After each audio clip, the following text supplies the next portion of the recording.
আসসালামু আলাইকুম।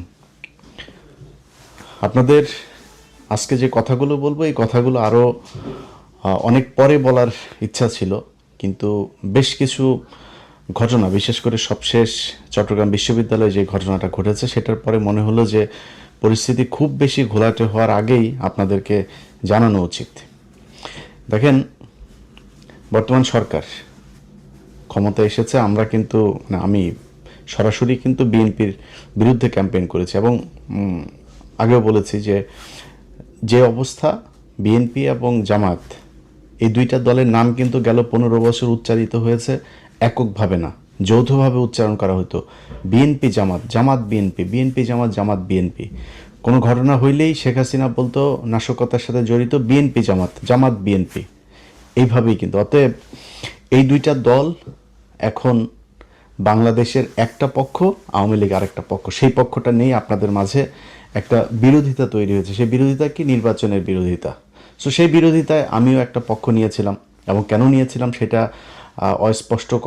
অস্পষ্টভাবে বলার কিছু না। আমি আমার আগের ভিডিওতেও সেটা বিস্তারিত বলেছি যে নির্বাচনের আগে বিএনপি যেইভাবে কথা বলেছে, তারা ভারতীয় পত্রিকাতে বলেছে তাদের সাথে তারা কি বলে সমঝোতা করে তারপরে নির্বাচনে যাচ্ছে। বিএনপির নেতারাও সরাসরি বলেছে, কেন্দ্রীয় নেতা একেবারে মহাসচিব পর্যন্ত বলেছে যে বিএনপি ক্ষমতা এলে সব মামলা প্রত্যাহার করে নেওয়া হবে। বিএনপি আওয়ামী লীগ ভাই ভাই, আওয়ামী লীগের কাছে ভোট চাওয়া হয়েছে, তারা হাদির বিরুদ্ধে অবস্থান নিয়েছে, তারা না ভোটের পক্ষে অবস্থান নিয়েছে, এগুলো প্রকাশ্যেই তারা কথা বলেছে। সো সেই জায়গাতে আমরা গেল 15 বছর তো দুর্নীতির বিরুদ্ধে লড়াই করি নাই, গেল 15 বছর আমরা লড়াই করেছি বাংলাদেশে ভারতীয় আধিপত্যবাদ এবং আওয়ামী লীগকে আমরা মনে করি ভারতের একটা বি টিম, বাংলাদেশের একটা বিজেপির কট্টর হিন্দুত্ববাদীদের একটা শাখা। এদের ইসলামের জন্য মুসলমানদের প্রতি এদের যে ক্ষোভ, ভারতীয়দের সেই একই ক্ষোভ। সো এই দুইটাকে আলাদা করে দেখার কিছু, এই জন্য আমরা এই যুদ্ধটা করেছি। যখন বিএনপি দেখেছি এখানে তাদের মতো করে কথা বলছে, সে আওয়ামী লীগকে নিয়ে আসার চেষ্টা করছে, বিএনপিতে দলে দলে আওয়ামী লীগের লোকজন যাওয়া শুরু করলো, এগুলো মিলিয়ে আমি একটা অবস্থান নিয়েছি। সেটা নির্বাচনী অবস্থান। মানে আপনি নির্বাচনে যদি মনে করেন কোনো প্রতিদ্বন্দ্বিতা হবে না, সেটা তো আন্তর্জাতিকভাবেও তো আপনি স্বীকৃতি পাবেন না। এখন নির্বাচন যেভাবে স্বীকৃতি পেয়েছে, একটা বিরোধিতা ছিল, বিশাল বিরোধিতা হয়েছে, তো আমরা একটা পক্ষ নিয়েছি। কিন্তু তার মানে এই না যে বিএনপির প্রতি আমাদের আচার আচরণ সে আওয়ামী লীগের মতো হবে। আনলেস তারা যদি সেই পর্যায়ে যায়, তাহলে আমাদের সেটা তারেক রহমান না, জিয়াউর রহমান উঠে এসেও যদি নাকি আওয়ামী লীগের মতো আচরণ করে, আমাদের অবস্থান সেই বিএনপির বিরুদ্ধে আওয়ামী লীগের সময় যেরকম করতাম সেটাই হবে। বাট এখন পর্যন্ত পরিস্থিতি তো সেখানে যায়নি। আমরা জামাতের পক্ষে আমি নির্বাচন করেছি, মানে তাদের হয়ে ক্যাম্পেইন করেছি, তাদের সরাসরি তাদেরকে সমর্থন দিয়েছি, তাদের ভোট চেয়েছি। কিন্তু জামাত ইসলামও কিন্তু আমাদের সাথে, মানে আমার সাথে আর কি, মোটামুটি হালকা ছলনা করেছে। সেটা কীরকম বলি, ধরেন এই যে নির্বাচনটা হইল, এই নির্বাচনের আগে কিছু ঘটনা ঘটেছে, যে ঘটনাগুলো আমাদেরকে জানানো হয় নাই, সেটা জামাত জানতো। সেটা আমরা নির্বাচনের পরে জেনেছি যে জামাত যে এই বিষয়গুলো জানতো। কি সেটা আমি সরাসরি এখন বলছি না, যেটা বললাম যে আরও অনেক পরে আপনাদের সাথে আরও অনেক কথা হবে, তখন জানতে পারবেন। এখন সংসদে আপনারা যে বিরোধিতাটা দেখছেন না, এই বিরোধিতাটা কিন্তু আওয়ামী লীগ বিএনপির যে বিরোধিতা সেই বিরোধিতা না, এটা আর্টিফিশিয়াল ক্রিয়েটেড, এটা নিজেদের মধ্যে সমঝোতার মাধ্যমে একটা বিরোধিতা হচ্ছে। আপনাদেরকে নির্বাচনের রাতের কথাটা বলি। আপনার কি মনে হয় যে নির্বাচনের রাতে জামাত ইসলামকে যেভাবে মিডিয়া কুয়ের মাধ্যমে হারানো হলো, জামাতের এইটুকু শক্তি ছিল না যে তাদের একটা ফাইট করা, তাদের একটা গ্যাঞ্জাম বাঁধানো, তাদের একটা প্রতিবাদ করা, এমনকি গণমাধ্যমে কথা বলার সময়ও তারা কতটা সহনশীল হয়ে তারপরে কথা বলেছে, এগুলো আপনারা মনে আছে। এর কারণ কি? এখন আপনারা যেগুলো দেখছেন সংসদের ভেতরে, আচ্ছা এক এক করে যদি বলি, ধরেন আমাদের ছিল কি, আমাদের ছিল যে আওয়ামী লীগকে যেন ব্যাক করতে না দেওয়া হয়। নির্বাচনের আগে বিএনপি যেমন করেছে, নির্বাচনের পরে কি বিএনপি সেই ধারাবাহিকতা বজায় রেখেছে? তারা নির্বাচনের পরে এসে সেই আওয়ামী লীগের কার্যক্রম নিষিদ্ধ তো রাখলই, সেটা শুধু আপনার অধ্যাদেশ না, সেটাকে আইনেও পরিণত করা হলো।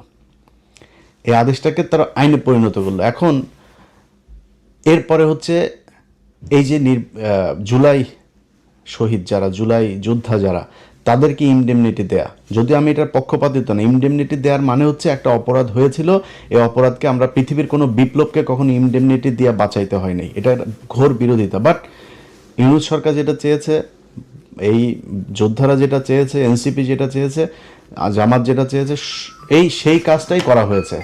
বিএনপি সেটাকেই আপনার আইনে পরিণত করলো। সো আমাদের তো কোনো সমস্যা নাই, আমরা যেটা চেয়েছি সেটা হয়েছে, সেটা হচ্ছে।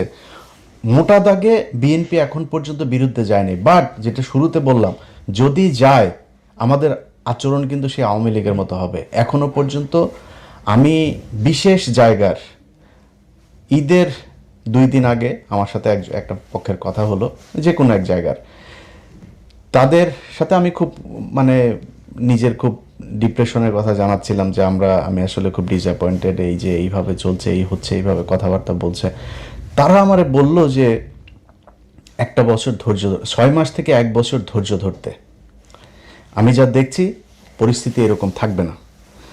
তো আরও অনেক বিস্তারিত এগুলো আপনাদেরকে এখন আর বলছি না, অতএব একটু ধৈর্য ধরতে হবে। আজকে এই যে চিটাং বিশ্ববিদ্যালয়কের ঘটনা নিয়ে, তারপরে ছাত্রদল ছাত্র শিবিরকে বলছে গুপ্ত, ওরা আবার এদেরকে আপনার তারেক রহমানকে অ্যাটাক করছেন। ভাই, ছাত্র শিবির বা জামাত ইসলাম, এখানে মূলত ছাত্র শিবিরই, ছাত্র শিবিরকে শুধু একটা কথা বলবো, ভাই আপনাদের সাথে গন্ডগোল হচ্ছে ছাত্র দলের। আপনি ছাত্র দলকে কাউকে যদি কিছু, বা ছাত্র দলের সংগঠনকে আপনি যদি করেন, তাদেরকে অ্যাটাক করেন, তাদের ব্যাপারে কথা বলেন, তাদেরকে যা মনে চায় বলেন, কিন্তু আপনি তারেক রহমানকে টেনে যখন নিয়ে আসবেন, তখন দলীয় প্রধান হিসেবে সেও কিন্তু তার ধৈর্যের সীমা পার হইতে পারে। সো আপনার তারেক রহমানকে নিয়ে তো আসার তো এখানে দরকার নেই। তারা কিন্তু গুপ্ত টুপ্ত এগুলো বলছে, ইটস ওকে, আপনারা তো রাজাকার বলে নাই, আপনারা তো পাকিস্তানি বলে নাই, ওইখান থেকে তো ছাত্রদল বেরিয়ে এসছে, এটার জন্য তাদেরকে অন্তত সাধুবাদ দেওয়া উচিত। কিন্তু আপনি তাদের এইটাকে অ্যাটাক করতে যায় তাদের সাথে মারামারি করছেন, তাদের সাথে সব ঠিক আছে, কিন্তু তারেক রহমানকে অ্যাটাক করেন না। এটাতে দলীয় প্রধান যিনি, তার সাথে আপনাদের দলীয় যিনি প্রধান আছেন, আমার কাছে যতটুকু তথ্য, তারা প্রতিদিন তাদের ব্যাপারে তাদের সাথে ব্যক্তিগত আলাপ হয়, মানে রাজনৈতিক আলাপ ব্যক্তিগতভাবে হয়। এবং এই আগামীকালকে সংসদে যে জামাত ইসলাম ওয়াকআউট করবে, সেটাও বিএনপি একদিন আগে জানে যে কালকে ওনারা করবেন, এবং সেটারও মোটামুটি 2 জনের মধ্যে নেগোসিয়েশনের মাধ্যমেই হয়। এখন এটার কারণ কি, এটা আপনার অনেকের হয়তো মনে হতে পারে যে জামাত ইসলাম তাইলে এরকম করে কেন। দেখেন, জামাত ইসলামের এবং বিএনপির সামনে এখন যে চ্যালেঞ্জ, সেই চ্যালেঞ্জ হচ্ছে ভারত এবং আওয়ামী লীগ। এটা যেন ব্যাক না করে। জামাত ইসলামের টার্গেট আওয়ামী লীগকে যতদিন রাজনীতির বাইরে রাখা যাবে, তারা সরাসরি বলি যে 5 বছর যদি আওয়ামী লীগ না আসে, না থাকে, কোনো সম্ভাবনা নেই, আল্লাহর রহমতে কোনো সম্ভাবনা নেই, পৃথিবীর কোনো যৌক্তিক কারণে সমান। আল্লাহ যদি ওহিন হাসিল করে কিছু করে সেটা অন্য জিনিস, কিন্তু আওয়ামী লীগের আগামী 10-15 বছরের ভেতরে বাংলাদেশে রাজনীতি করার কোনো সুযোগ আমি দেখছি না। যদি আসেও মনে করেন 15 বছর পরে, তাদের ক্ষমতায় আসতে আরও 15 বছর লাগবে। যদি হাইপোথেটিক্যালি কোনো অকারেন্স, কোনো আকাম কুকাম যদি বিএনপি জামাত না করে, তাইলে হয়তো আসতে পারে। কারণ শেখ মুজিবের আকাম কুকামের সেই দৃশ্য কিন্তু আমরা ভিজুয়াল মিডিয়াতে, তখন পিনাকি ইলিয়াসরা ছিল না, সো তাদের এই ভিজুয়াল এগুলো